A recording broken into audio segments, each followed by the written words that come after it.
What's up guys, Matthew here. Now today's a pretty big deal in the phone world. Every time Samsung announces a new flagship, it's a pretty big deal. Not as big of a deal as when Apple does it, but still pretty big. Now I know a lot of the hardcore users haven't been that impressed with the announcement. There wasn't anything major, there weren't any breakthroughs, there wasn't a 4K screen, anything significant like a huge battery. So it was a small upgrade, but what we're going to do in this video, we're going to go through each one. So there's basically a lot of small, numerous upgrades basically everywhere. So what we're going to talk about first are the 6 reasons not to upgrade from the Note 4 to the Note 5. And yes, some of these reasons are significant, some not so much. Number 1, price.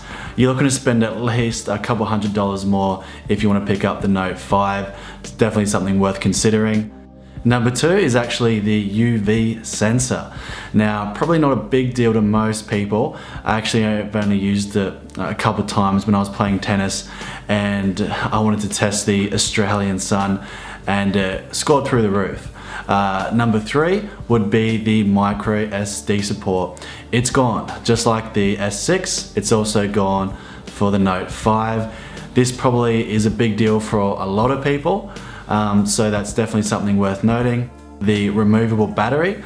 Now I know a lot of people don't remove their batteries, and if you do it, it's if you're going on a camping trip and you've got a second battery, but it's definitely a nice feature to have, especially if you're someone who goes away for a while.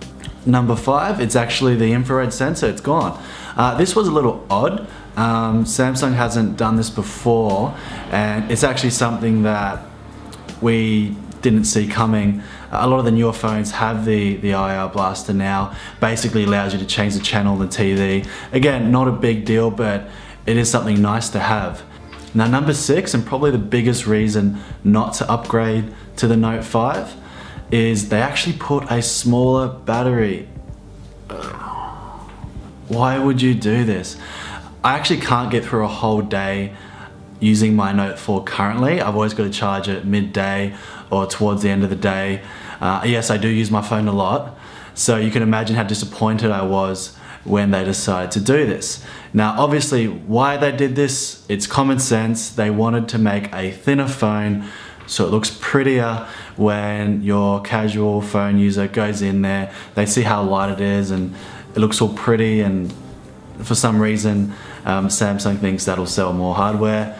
I for one disagree. I think people care more about battery life, but I think they're competing with Apple, and Apple's always making thinner phones and they're trying to keep up with them.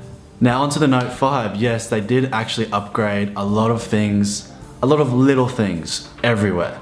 So let's go through the top 15 reasons to upgrade to the Note 5. Now the biggest difference you'll notice with the Note 5 is the glass back.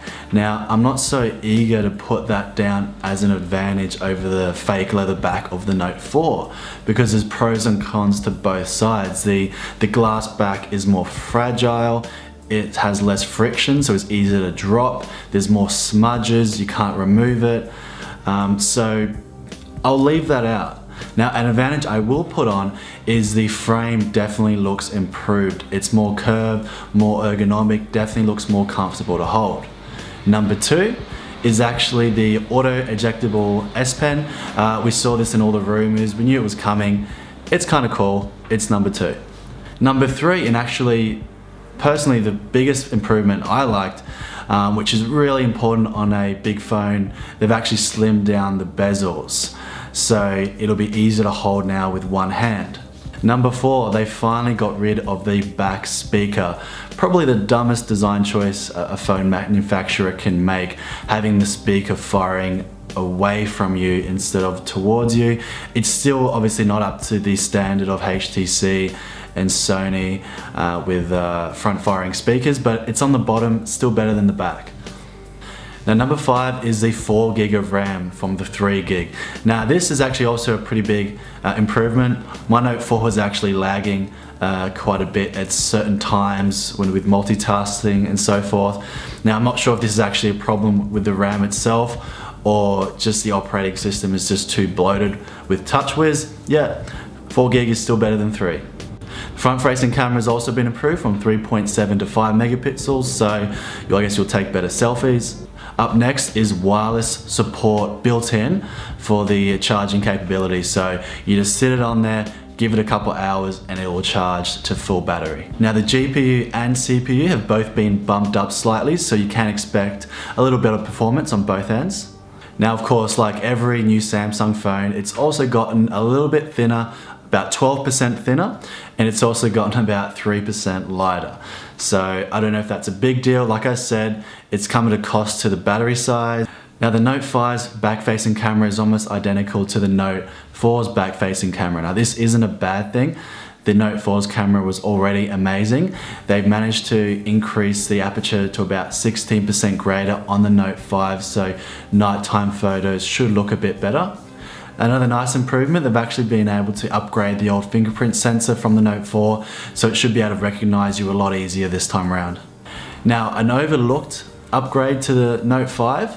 Now, at a cost to the micro SD support, they've managed to put in UFS 2.0 storage. Now, basically all that means is when you're writing files, it should be faster.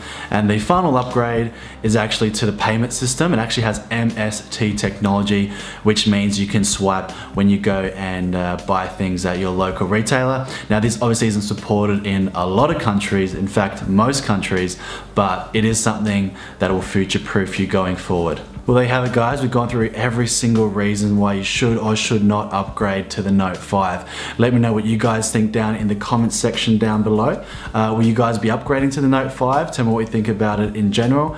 Until next time, we'll catch you guys later.